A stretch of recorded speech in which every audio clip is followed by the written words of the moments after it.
હું મહેશ બ્રહ્મભટ્ટ આજે Gujarat real estate talk શોમાં આપ સૌનું સ્વાગત કરું છું. આપ દર્શકોની ઘણા વખતથી માંગણી હતી કે ગુજરાત રિયલ એસ્ટેટના કાયદાકીય સલાહકાર સાથે મુલાકાત અને ચર્ચા કરાવશો.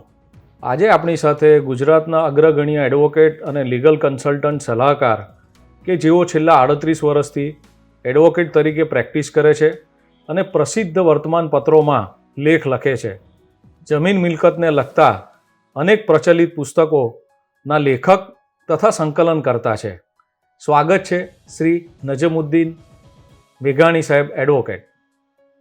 નમસ્કાર દર્શક મિત્રો, ગુજરાત રિયલ એસ્ટેટ ટોક શોમાં આજે મહેશભાઈએ મને આમંત્રિત કરી આપની સમક્ષ ઉપસ્થિત કર્યો છું. એ માટે હું એમનો આભારી છું.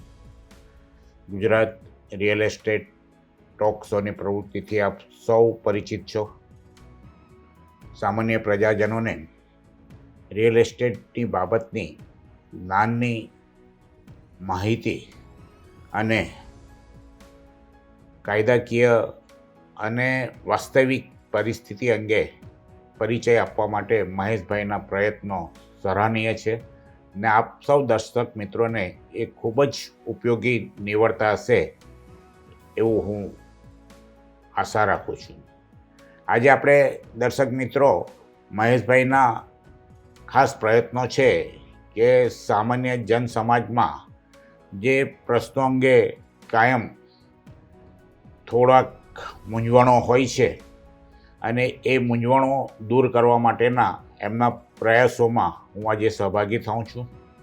હું નજમુદ્દીન મેઘાણી એડવોકેટ ઘણા સમયથી આવી જાહેર પ્રવૃત્તિ સાથે સંકળાયેલો છું અને અખબારોમાં, વોટ્સઅપથી, ફેસબુક પર, યુટ્યુબ પર, ઇન્સ્ટાગ્રામમાં મારા અસંખ્ય ક્લિપિંગો આપે નિહાળ્યા હશે. ન નિહાળ્યા હોય તો આપ નજમુદ્દીન મેઘાણી લખીને સર્ચ કરશો તો કાયદાકીય રિયલ એસ્ટેટના વિષયમાં આપને ઘણી બધી જાણકારી પ્રાપ્ત થશે. આજે ફરી એકવાર આપની વચ્ચે આવી જ મહત્ત્વની જાણકારી લઈને મહેશભાઈએ મને આપની સમક્ષ ઉપસ્થિત કર્યો છે અને હું અપેક્ષા રાખું છું આજનો ગુજરાત રિયલ એસ્ટેટ ટોક શોની આ પ્રયાસ આપને ખૂબ જ ઉપયોગી નીવડે. હું મહેશભાઈને કહીશ કે આપ દર્શક મિત્રોના જે કોઈ પ્રશ્ન એમની પાસે આવ્યા છે તે આપણે વારાફરતી લઈશું કે જેથી આપને આ રિયલ એસ્ટેટની કાયદાકીય પરિસ્થિતિ અંગે જેટલું બી મારાથી શક્ય હોય એટલું હું આપને જાણકારી આપવા પ્રયત્ન કરીશ. મેઘાણી સાહેબ, આપનું ખૂબ ખૂબ સ્વાગત છે ગુજરાત રિયલ એસ્ટેટ ટોક શોમાં. ઘણા વખતથી અમારા દર્શકોની માંગ હતી કે કોઈ રિયલ એસ્ટેટ સલાહકાર જે હોય એમની સાથે તમે ચર્ચા મુલાકાત કરાવશો જેથી કરીને એમના પ્રશ્નોનું એમને યોગ્ય માર્ગદર્શન મળી રહે. તો સાહેબ, આપને એક પ્રથમ પ્રશ્ન છે અમારા એક દર્શકનો કે કોઈ પણ મિલકત ખરીદતી વખતે તેમાં શું મુદ્દાઓ ધ્યાનમાં લેવા જોઈએ, કયા બાબતોનું ધ્યાન રાખવું જોઈએ? મહેશભાઈ, બહુ આ મહત્ત્વનો પ્રશ્ન છે જી. અને એ સામાન્ય લોકોને જી લગભગ પ્રત્યેક લોકોના જીવનમાં આ પ્રશ્ન ઉપસ્થિત થાય છે. જી જી. કારણ કે દરેકને આજે જમીન મિલકત, ખાસ કરીને તો પોતાનું મકાન ખરીદવાનું, ઘર ખરીદવાની એક અગમ્ય ઈચ્છા હોય છે અને એ સમાજમાં એક સ્ટેટસ બી ગણાય છે કે જેનું પોતાનું ઘર હોય તે સ્થાયી થયેલો વ્યક્તિ ગણાય. તો જ્યારે મિલકત, ઘર માણસ ખરીદી છે, જમીન ખરીદી છે, તો એ વસ્તુ એટલા માટે મહત્ત્વનું થાય છે કે એણે કાયદાકીય પરિસ્થિતિ અને વાસ્તવિક પરિસ્થિતિનો જાણકારી મેળવી લેવી જોઈએ. નહીં તો એવી પરિસ્થિતિ સર્જાય છે, એક તો હાલમાં જમીન અને મિલકતની કિંમતો એટલી બધી વધી ગઈ છે કે કોઈ વ્યક્તિ પોતાના જીવનમાં 1-2થી વધારે કોઈ મિલકત લેવેચ કરી શકતો નથી. આવા સંજોગોમાં જો કોઈ એક મિલકત ખરીદતી વખતે કે વેચતી વખતે જો એ કોઈ કાયદાકીય ગૂંચમાં પડી જાય તો એની લગભગ 2-5 વર્ષની જિંદગીનું ચક્ર અટકી જાય છે.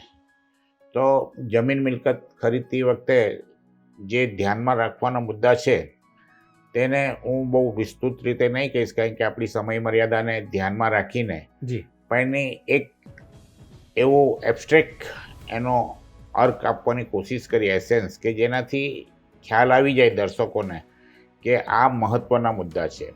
તો કોઈ પણ મિલકત ખરીદીએ ને તેના 4 મહત્ત્વના અંગો છે. 4. જી ફર્સ્ટ કે એના ટાઇટલ, એટલે કે જેની પાસે ખરીદીએ છે તેનો માલિકી હક ચેક કરવાનો. બીજી વસ્તુ છે એનું પજેશન, કે પજેશન અંગેની જો પરિસ્થિતિ આપણે ન જાણીએ તો એવું બને કે ટાઇટલ તમારા હાથમાં હોય ને તમે મિલકતને એન્જોય ન કરી શકો, વાપરી ન શકો. અને ત્રીજી વસ્તુ છે કાયદાકીય, એને લાગુ કાયદા, કોઈ પણ મિલકતને લાગુ. પછી એ ખેતીની જમીન ખરીદતી વખતે ખેતીના કાયદાને ધ્યાનમાં લેવા જોઈએ. ફ્લેટ ખરીદીએ તો ફ્લેટને લગતા કાયદા ધ્યાનમાં લેવા જોઈએ. કારખાનું ખરીદતો હોય તો કારખાને લગતા કાયદાને ધ્યાનમાં લેવું જોઈએ. કોમર્શિયલ કોઈ દુકાન ખરીદતી વખતે એ દુકાનને લગતા કાયદાકીયને ધ્યાનમાં લેવા જોઈએ.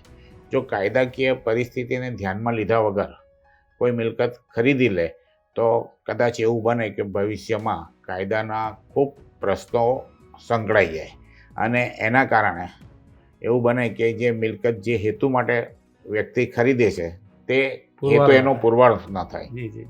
અને ત્રીજું ડેવલપમેન્ટ કંટ્રોલ રૂલ્સ.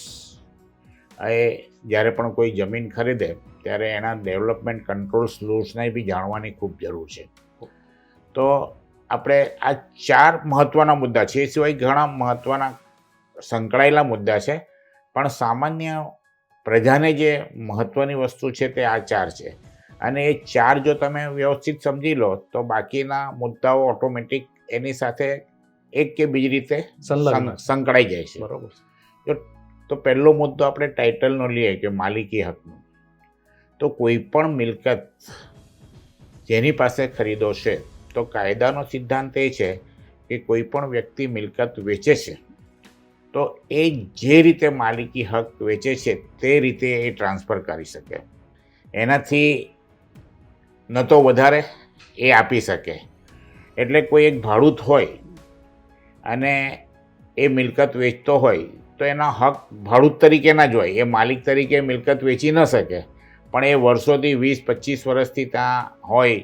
એના મકાન માલિકનો પત્તો બી નહીં હોય, કદાચ કોઈ ચાલ્યું ગયું ને એ મકાન એ પોતે એમ માનતો હોય કે હું માલિક બની ગયો, હવે મને તો ન તો આનો માલિકનો કોઈ અતોપતો છે, કંઈ વેરેબોટ્સ નથી, તો હવે આપણે જ માલિક છે એમ માનીને એ વેચે તો એનાથી એને ટાઇટલ પ્રાપ્ત થતા નથી, ભલે એ સંપૂર્ણપણે વાપરવા હકદાર હોય તો પણ. એવી રીતે સમજો કે કોઈ ટ્રસ્ટની મિલકત છે તો કોઈ ટ્રસ્ટી પાસે તમે વેચાણ લઈ લો તો ટ્રસ્ટી પોતે ટ્રસ્ટની મિલકતનો વહીવટ કરી શકે પણ એને તબદીલ ન કરી શકે. એવી રીતે પ્રાઇવેટ લિમિટેડ કંપની હોય, ભાગીદારી પેઢી હોય કે જોઈન્ટ ફેમિલીની પ્રોપર્ટી હોય, સહિયારી મિલકત હોય, HUFની પ્રોપર્ટી હોય, તો દરેક કેપેસિટી જે છે મિલકત ધારણ કરવાની, એ ધારણ કરવાની કેપેસિટીમાં એ ધ્યાન રાખવું જોઈએ કે જે માણસ મિલકત વેચે છે તે મિલકત વેચવા માટે એ હક ધરાવે છે કે નહીં, અને જો એ હક ધરાવે છે તો કેટલે હદ સુધી એ હક ધરાવે છે. ને એ જ એ ખૂબ મહત્ત્વનો મુદ્દો બની રહે છે. સામાન્ય રીતે આપણે એવું જોઈએ છે કે સિટી સર્વે છે, 7/12ની નકલ છે, એમાં જે માલિક તરીકેનું નામ બોલતું હોય તો લોકોએ ખરીદે લે છે. કારણ કે એમ માનવામાં આવે સામાન્ય રીતે કે તમે મિલકતનું નામ જેનું રેવન્યુ રેકર્ડમાં બોલતું હોય તે માલિક છે, પણ એક ગંભીર ગેરસમજ છે. અને એના કારણે શું થાય છે કે ઘણા બધા પ્રશ્નો ઊભા થવાની શક્યતા છે. લેન્ડ રેવન્યુ કોર્ટ અને હાઈકોર્ટના અસંખ્ય ચુકાદાઓ એવા છે કે રેવન્યુ રેકર્ડ પર જે નામ હોય એ માલિકીનો પુરાવો નથી.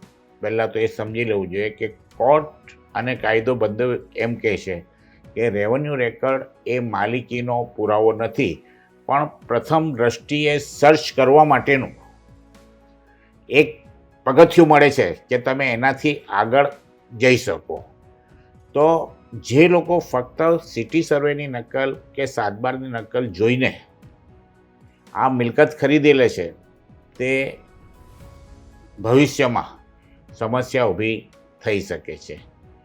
સામાન્ય રીતે એમ કહેવાતું હતું કે કોઈ પણ મિલકત ખરીદે તો એના છેલ્લા 30 વર્ષનો રેકોર્ડ તપાસવો જોઈએ, છેલ્લા 30 વર્ષ. જી જી.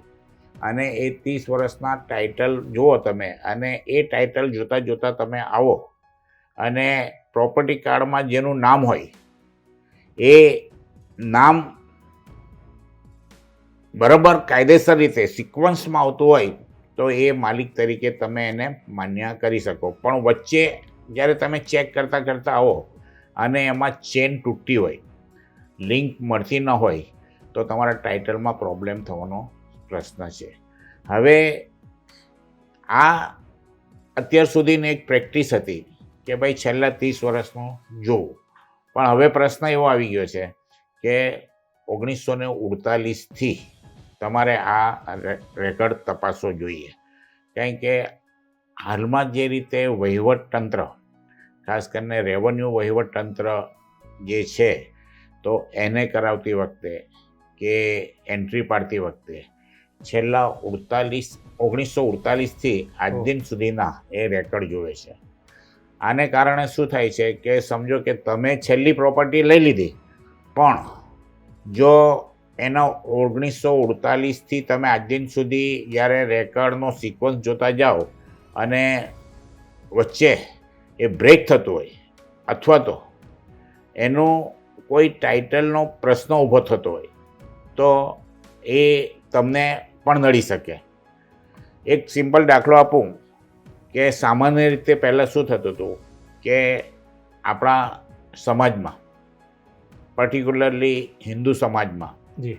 એવું થતું હતું કે જ્યારે કોઈક વ્યક્તિ ગુજરી જાય, તેને આપણે પિતા કે પિતા ગુજરી જાય, તો એના જે દીકરાઓના છે તે નામ ચઢાવવામાં આવતા હતા.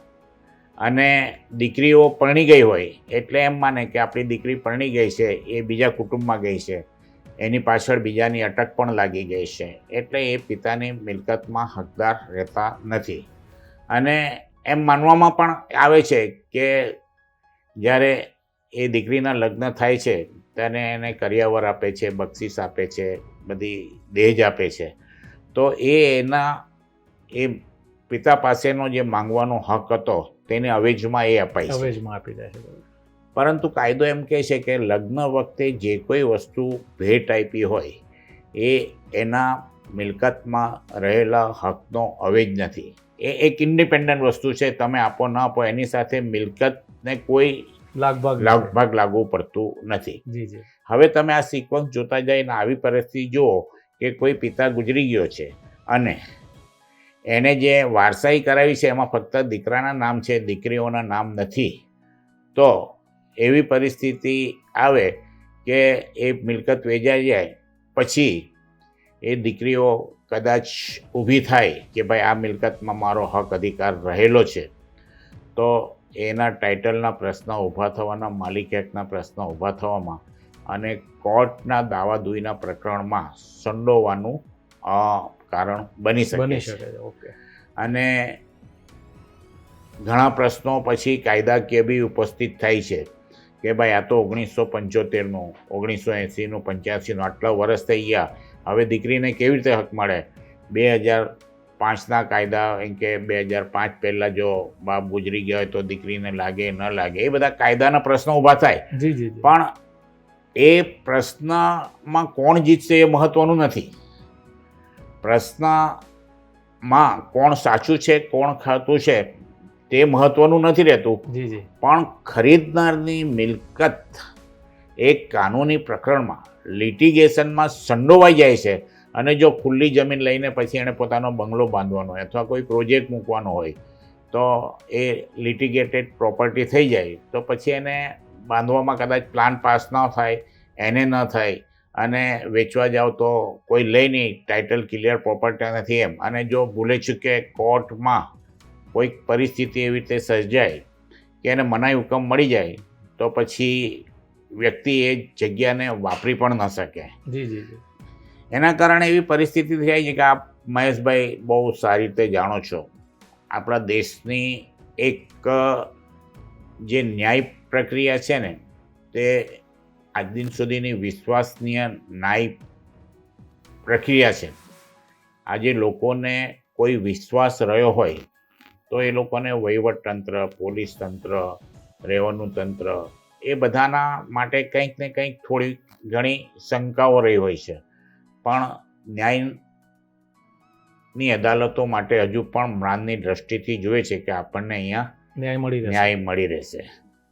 એટલે એ પ્રશ્ન આજે એવો થઈ ગયો છે કે બધા જ જ્યારે જાય છે તો ન્યાયની અદાલતોની એક મર્યાદા છે કેસોનો નિકાલ કરવા માટેની.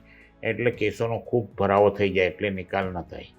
હવે આવા સંજોગોમાં જો કોઈ મિલકત કોઈએ ખરીદી લીધી, ટાઇટલનો પ્રશ્ન થયો, એમાં જો મનાઈ મૂકી તો એ અદાલતમાં એનો નિકાલ ક્યારે આવશે તે નક્કી નથી હોતું. અને એના કારણે શું છે કે મિલકત પેલો ખૂબ પૈસા ખર્ચીને ખરીદી હોવા છતાં એનો ઉપયોગ ન કરી શકે. એટલે જ્યારે પણ મિલકત, જમીન તમે ખરીદો ત્યારે તમારા માટે એ ખૂબ મહત્ત્વનું છે કે છેલ્લા 30 વર્ષને ભૂલી જાઓ, પણ 1948થી કે જ્યારથી પ્રમોલ્ગેશન થયું અને રેવન્યુ રેકર્ડ ઊભા થવાની શરૂઆત થઈ ત્યારથી રેકર્ડ ચેક કરી લેવા જોઈએ. અને એ સિક્વન્સમાં આવ્યા પછી એમ લાગે કે સંપૂર્ણ છે તો આગળ.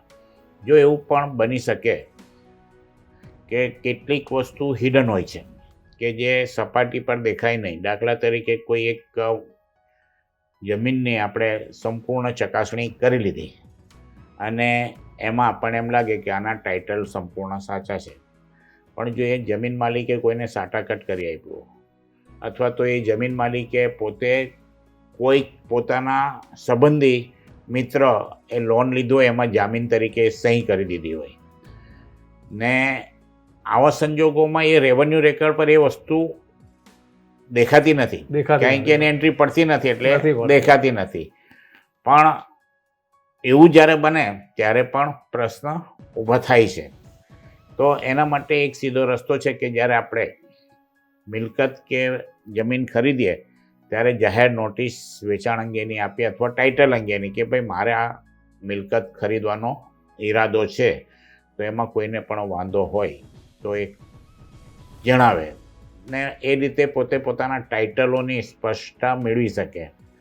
પરંતુ જાહેરાત આપી, વેચાણ અંગેની નોટિસ આપી અને વાંધો ન આવ્યો એનો મતલબ એમ નથી થતો કે પ્રોપર્ટી ટાઇટલ ક્લિયર છે. એ ફક્ત એક આપને સંતોષ માટે અને એક ખાતરી માટેનું સાધન છે. સમજો કે તમે આજે જાહેરાત આપી, માણસ બહારગામ હોય અને એણે તે દિવસનું પેપર ન વાંચ્યું તો વાંધો ન પણ લે, તો ઇટ ડઝન્ટ મીન કે એણે એનો વાંધો જતો કર્યો છે. એ સ્પષ્ટતા બરોબર છે. હવે કોઈ અત્યારે અવારનવાર બધાના જ કે કોઈ ફોરેન ગયું હોય 2 મહિના માટે, 3 મહિના માટે, તમે એની મિલકતની પ્રોપર્ટીનો જાહેર ખબર આપી ને એ તો ઇન્ડિયામાં જ નહોતો તો એને ખબર ન પડે તો કદાચ એ વાંધો ન પણ લે. ઇટ ડઝન્ટ મીન કે એણે વાંધો જતો કર્યો છે. એટલે નોટિસ, તમે જાહેર નોટિસ આપો એટલે તમે સિક્યોર નથી થઈ જતા, પરંતુ તમારી સેફટી વધે છે. તમે આવી રીતે પૂરી કાળજી લઈને જો મિલકત ખરીદો તો કોર્ટ તમને પ્રોટેક્ટ કરે અને કોર્ટ તમને સહાય પણ કરે કે ભાઈ આ એક જેન્યુન, જેને કાયદાની ભાષામાં બોનાફાઇડ પરચેઝર છે, કે એણે પોતાની રાખવી જોઈતી તમામ કાળજીઓ લીધા પછી આ મિલકત ખરીદી છે ને એણે પૈસા આપ્યા છે અને એ પૈસા આપ્યા પછી આવા ટાઇટલને કારણે મુસીબતમાં મુકાયો છે. તો કાયદો એને પ્રોટેક્ટ કરે, અદાલત એને પ્રોટેક્ટ કરે. મનાઈ હુકમ આપવાનો હોય તો એવા સંજોગોમાં મનાઈ હુકમ સામેવાળાને મેળવવામાં મુશ્કેલ બી પડે, ન મળે એવું નથી પણ મુશ્કેલ પડે. તો નોટિસ એ પણ એક અગત્યનું અંગ બને છે, પણ that's not a final security. આ બન્યા પછી એવું બી બને છે, વેપાર કરતા હોય, મકાન તમે કોઈનું ખરીદો, હવે એના વેપાર દરમિયાન એનું જો કોઈ ઇન્કમ ટેક્સનું, એક્સાઇઝનું, સેલ ટેક્સનું ભરવાનું બાકી રહી ગયું હોય અને ડિપાર્ટમેન્ટનો કેસ ચાલતો હોય અને તમે ખરીદી અને તમારા નામ પર ચડે તે પહેલાં એનો કંઈ નિર્ણય આવે અને એની લાયબિલિટી ઊભી થઈ જાય ટેક્સ ભરવાની અને પેલો ટેક્સ ભરી ન શકે તો એના પર એટેચમેન્ટ આવી જાય, તો સૌથી પહેલાં એની પ્રોપર્ટી પર એટેચમેન્ટ આવે તો આપણી પ્રોપર્ટી જે ખરીદવાની માંગી હોય તેના પર એટેચમેન્ટ આવીને ઊભું રહી શકે. અથવા તો એટેચમેન્ટ હોય તો આપણને ખબર નહીં હોય, કારણ કે એટેચમેન્ટ રેકોર્ડ પર દેખાતું નથી, રેવન્યુ રેકોર્ડ પર દેખાતું નથી. એટલે મિલકત ખરીદતી વખતે આ દરેક માલિકીના પ્રશ્નોનો એંગલ ખૂબ કાળજીપૂર્વક ચકાસવો જોઈએ અને એ માલિકી હક ચકાસ્યા પછી આપણે આગળ વધવું જોઈએ. જો માલિકી હકમાં જ પ્રશ્ન દેખાઈ આવે તો પછી કાયદાના પ્રશ્ન, ડેવલપમેન્ટના પ્રશ્ન, પોઝેશનના પ્રશ્ન બહુ મહત્ત્વના રહેતા નથી. બરાબર. તો સ્ટેપ બાય સ્ટેપ આગળ વધવું પડે. તો સૌથી મહત્ત્વનો મુદ્દો માલિકીનો જોઈ લીધા પછી હવે તમે પોઝેશન પર જાઓ કે બે સ્કૂટરના બે વ્હીલ છે, એક ટાઇટલનું છે અને એક પોઝેશનનું. જો પોઝેશન હોય પણ ટાઇટલ નહીં હોય તો પણ એનો અર્થ નથી, અને ટાઇટલ હોય અને પોઝેશન ન હોય તેનો પણ અર્થ નથી. એટલે જ્યારે ટાઇટલ ચેક કર્યા પછી એના પોઝેશનની પરિસ્થિતિ જોઈ લેવી જોઈએ કે ભાઈ એનું જે પોઝેશન છે એમાં કોઈનો હક તો લાગતો નથી, કોઈનો ભરણ પોષણનો હક છે કે ભાડું જ છે કે કોઈનો પ્રિએમ્પશન રાઇટ છે, કોઈ હક તો લાગતો નથી એના પોઝેશનમાં. જો પોઝેશન ક્લિયર કટ હોય અને સ્થળ પર તમે જે મિલકત ખરીદવાનું હોય તેને તપાસ કરી લો કે ભાઈ સ્થળ પર આ મિલકત તમે જુઓ, એમાં દાખલ થાઓ અને ખાતરી કરી લો કે ભાઈ ખરેખર પ્રત્યક્ષ પેલો અહીં કે નહીં મારું જ પોઝેશન છે એમ માની લેવાની જરૂર નથી. ખરીદતી વખતે તમારે પ્રથમ ટાઇટલ અને પછી પોઝેશનની પ્રોપર્ટીની ચકાસણી પ્રત્યક્ષ રીતે કરવાની, સાંભળીને કેવી રીતે પ્રત્યક્ષ રીતે જોવાનું કે ખરેખર આમાં કોઈ પ્રશ્ન રહેતો નથી. તેવી રીતે જો ખુલ્લી જમીન હોય ને તો બીજો એક સૌથી મોટો પ્રશ્ન આવે છે કે એની ક્ષેત્રફળનો. જો આજુબાજુવાળે દબાણ કર્યું હોય તો તમે જાણી ન શકો કે આમાં કેટલું છે, કારણ કે 400 વારનો પ્લોટ હોય તો તમે 400 વારનો પ્લોટ તમે અંદાજો મૂકી શકો કે આ 400 વારનો છે, પણ એમાં 10-15 વાર ઓછી હોય તો તમે માપણી વગર કરી નહીં શકો. અને આજે એક પ્રોપર્ટી તમે લો 150 વારનો પ્લોટ લો ને એમાં જો 10 વાર બી ઓછી નીકળે તો તમે કમ્પેરેટિવલી તમારી 10% પ્રોપર્ટી જોખમમાં મુકાઈ જાય. એટલે તમે એનું ડેવલપમેન્ટ, એટલે પોઝેશન જોયા પછી સૌથી મહત્ત્વની વસ્તુ છે કે એની માપણી કરાવી લેવી જોઈએ અથવા તો માપણીની સીટ માંગી લેવી જોઈએ અને માંગી લેવી જોઈએ કે આ ચોક્કસ આટલું ક્ષેત્રફળ છે. એટલે પોઝેશન અને ક્ષેત્રફળની ચકાસણી એ બીજો સ્ટેપ થઈ જાય. ત્રીજો સ્ટેપ આવે છે કે આ જમીનની લેવેચ કરવા માટે કાયદાકીય પરિસ્થિતિ શું છે. દાખલા તરીકે ખેતીની જગ્યાની વાત કરીએ તો કે ભાઈ નવી શરતની જમીન છે, 73 ડબેલની જમીન છે, ગ્રાન્ટેડ જમીન છે, ભૂમિદાનમાં મળી છે કે નથી મળી. તો એ પ્રશ્ન તમે જુઓ તો એ કાયદાકીય પ્રશ્ન મોટે ભાગે રિફ્લેક્ટ થતો હોય છે 7/12માં. પણ ઘણીવાર એવું બને કે 7/12માં રિફ્લેક્ટ નહીં થતું હોય પણ હકપત્રકમાં એ તમને એનો ફ્લો જુઓ, સિક્વન્સ જુઓ તો તમને ખ્યાલ આવી જાય કે ભાઈ આ જે પ્રોપર્ટી એને મળી છે તે ખરીદીને કે સેલ્ફ એક્વાયર પ્રોપર્ટી નથી, પરંતુ કોઈ કાયદાના સહાયથી કાયદા પ્રક્રિયાની પછી એને મળી છે. તો એની જે શરતો હોય, એના જે રિસ્ટ્રિક્શન હોય તે તમને લાગુ પડે. દાખલા તરીકે નવી શરતની જમીન હોય, ગણોત ધારા હેઠળ મળી હોય તો એમાં પ્રીમિયમ ભરવું પડે અને પ્રાયર પરમિશન લેવી પડે.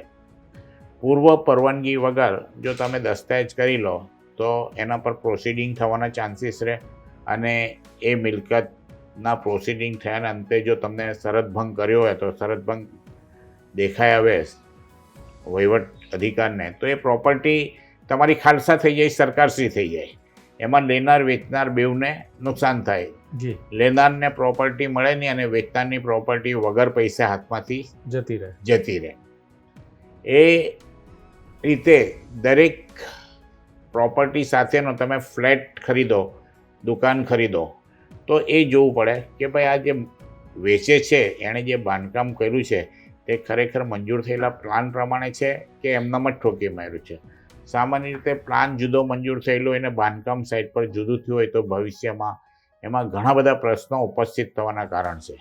અને વચ્ચે તો એક દોર એવો આવ્યો હતો કે લોકો એપાર્ટમેન્ટ ટાઈપ મકાન 4 માળ 6 માળ પછી 10 માળના બનાવે અને નીચે પાર્કિંગ મૂકવું હોય અને પછી વખત જતા દુકાનો બનાવી નાખે પાર્કિંગમાં. અને એ દુકાનો તમે જોઈને શટર માર્યો હોય તો કે આ તો દુકાન છે તમે ખરીદી દો, પણ મંજૂર થયેલા પ્લાનમાં જો પાર્કિંગ બનાવીને તમે દુકાન તરીકે ખરીદી લીધી હોય તો ઘણા બધા પ્રશ્નો આવવાની શક્યતા ઊભી થાય છે. તેવી રીતે ફ્લેટ ખરીદો હોય તો એમાં બાલ્કની બહાર લીધી હોય એને કવર કરી લીધી હોય, કાં તો પછી એક બેડરૂમ વધારી દીધો, માર્જિન વધારી દીધા હોય, કાં તો એક માળ જ આખો વધારી લીધો હોય, એફએસઆઈ એક્સ્ટ્રા વાપરી લીધી હોય. તો એવા સંજોગોમાં શું છે કે ભવિષ્યમાં જો એ શરત ભંગ રજા ચિઠ્ઠી પ્રમાણેનું બાંધકામ નથી તો બિનઅધિકૃત બાંધકામમાં આવી જાય. અને હવે બિનઅધિકૃત બાંધકામમાં આવે તો તોડવાની નોટિસ આપે ને તોડે. જે તે સમયે બિલ્ડર તો પૈસા લઈને ચાલી ગયો હોય, પછી તમે એને કહો કે ભાઈ આ તો આમ છે તેમ છે, તો અહીં કે તો બધું બજારમાં એવું ચાલે છે. જો એનો યોગ્ય જવાબ નહીં આપે તો બિલ્ડર અને તમારો ઝઘડો મ્યુનિસિપાલિટી માટે કે નગરપાલિકા માટે મહત્ત્વનો નથી બનતો. એ તો તમારે જે લડવું હોય તે લડો, પણ આ તોડી નાખો તો ખરીદદારને સીધું નુકસાન થઈ જાય. પછી તમે બિલ્ડર પાસે પૈસા વસૂલ કરો, એના પર જે કંઈ કરવાનું હોય, પણ એ કાયદાની પ્રક્રિયામાં ઉતરો એનાથી કંઈ ફાયદો થતો નથી. તમારા હાથમાંથી પ્રોપર્ટી તો જતી રહે છે. તો માલિકી હક, પોઝેશન અને પછી આ રીતે જે પોઝિશન છે તે આના કાયદાકીય છે કે નહીં. અને અંતે ડેવલપમેન્ટ પ્લાનમાં તો મોટે ભાગે ખુલ્લી જગ્યાને વધારે સ્પર્શે છે કે તમે કોઈ ખુલ્લી જગ્યા જો તો ડેવલપમેન્ટ પ્લાન જો ડિક્લેર થયો હોય તો ઝોનિંગ થયું હોય, residence zone, agriculture zone, green zone, entertainment zone. હવે તમે જે પ્રોપર્ટી જે હેતુ માટે લીધી હોય પણ એ હેતુ માટેનો ત્યાં ઝોન ન હોય તો તમે એ રીતે વાપરી શકો નહીં. દાખલા તરીકે તમને કારખાનું બનાવવાનું મન છે, તમારામાં ઘરથી બહુ સારું છે, ત્યાં બધા મજૂરો મળી રહે છે ને તમને એ તમારા કારખાના માટે બહુ સુટેબલ લેન્ડ છે, તમે ખરીદી લો. તો ભવિષ્યમાં એવું બને કે તમે પ્લાન પાસ કરાવવા જાઓ કારખાનાનો તો એ રેસિડન્સમાં હોય તો તમારો કારખાના તરીકે પ્લાન જ પાસ ન થાય. અથવા તો ત્યાં સમજો ગ્રીન ઝોન હોય તો તમને કોઈ બાંધકામની પરવાનગી જ ન મળે. તો એ ડેવલપમેન્ટ પ્લાન પછી જો ટીપી લાગી ગઈ હોય તો તમને સ્થળ પર બધું એમ લાગે કે આનો કબજો છે, માપણી કરાવી બરાબર 500 વર્ષનો પ્લોટ કે છે, 500 વર્ષનો પ્લોટ છે બધું, પણ ટીપી લાગી ગઈ હોય તો એ રેકર્ડ પર આવ્યું ન હોય, હજુ રેવન્યુ રેકર્ડ પર સિટી સર્વેમાં આવ્યું ન હોય, એટલે પરિસ્થિતિ એવી થઈ જાય કે ટીપીમાં જો કપાત લાગી હોય, રોડ નીકળતો હોય તો સીધી અસર થઈ જાય. અને એના કારણે તમે 500 વારની જગ્યા લીધી હોય તો એવું બને કે 500 વારને બદલે તમને 300-350 વાર જ વાપરવાની 40% કપાત થઈ ગઈ તો તમારી એ જગ્યા ઓટોમેટિક ચાલી જાય. અને જ્યારે તમે પેલા દસ્તાવેજ કરી લીધા પછી વેચનાર પાસે જો આમાં કપાત થઈ ગઈ તો કે ભાઈ મેં તો તમને જે રેકર્ડ બધો બતાવીને આપ્યો છે એમાં કપાત થઈ ગઈ તો મેં તો કંઈ કાપી લીધી નથી, એટલે એની જવાબદારી રહેતી નથી. એટલે આ ટીપી, ડેવલપમેન્ટ પ્લાન, મંજૂર થયેલા પ્લાન એ બધું જ એક ખરીદતી વખતે ધ્યાનમાં રાખવાનો ચોથો અને મહત્ત્વનો મુદ્દો છે. તો આ આમ જોવા જઈએ તો ખુરશીના 4 પાયા મુજબ છે. જો તમારે કમ્ફર્ટેબલ ખુરશી પર બેસવું હોય તો 4 પાયા મજબૂત હોય તો તમે એ ખુરશી એન્જોય કરી શકો, વાપરી શકો. જો એનો એક પણ પાયો નબળો હોય તો ભલે 3 પાયા મજબૂત હોય તો પણ તમે ગબડી પડો. સાચી વાત. એટલે મિલકત ખરીદતી વખતે બી એ જ પ્રિન્સિપલ છે કે 4 પાયાની અંદર તમારી મિલકત મુખ્યત્વે સંકળાયેલી છે. જી જી હવે એ 4 પાયામાંથી જો એ ટાઇટલનો પાયો નબળો હોય કે પોઝેશનનો પાયો નબળો હોય કે કાયદાકીય પ્રશ્નનો હોય કે પછી ડેવલપમેન્ટનો પ્રશ્ન હોય, જો એકાદ 4માંથી એક પાયો બી નબળો હોય તો તમારી પ્રોપર્ટી તમે એન્જોય કરી શકતા નથી. સાચી વાત. તો આ વિષય પર ખૂબ લાંબી મહેશભાઈ આપણે ચર્ચા કરી શકીએ, પરંતુ આપણે જે આજે આપ ગુજરાત રિયલ એસ્ટેટ ટોક શોની જે આપણી સમયની મર્યાદા છે જી જી તેને ધ્યાનમાં લેતા આ એક આઉટલાઈન બતાવી. બરોબર. હવે આના પર તમે વિચાર કરશો તો તમને પોતાને પણ ખ્યાલ આવી જશે જી જી કે આમાં શું કાળજી રાખવી પડે. જી જી કોર્ટનો સિદ્ધાંત એ છે બહુ મહત્વનો, સુપ્રીમ કોર્ટના અનુસંધાનમાં બી, કે ખરીદનાર સાવધાન.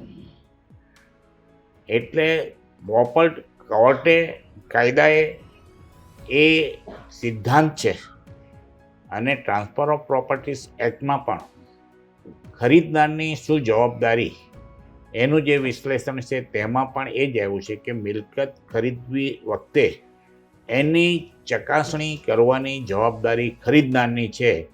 એમાં જો કોઈ ખામી રહી જાય તો એ વેચનારને એમાં દોષી બનાવી શકતો નથી. નથી. અચ્છા. એટલે તમે એમ કહું મને પહેલાં એ છેતરો તો વેચનારની ફોજદારી એનો ઉદ્દેશ જો ખોટો હોય, તે સિવાય જો આવા કોઈ પ્રશ્નને કારણે જો કંઈક તમે મુશ્કેલીમાં મુકાવો તો વેચનાર એના માટે દોષિત કોર્ટ ગણતી નથી. ઓહ. કારણ કે તો એમ કે ભાઈ ખરીદનાર સાવધાન.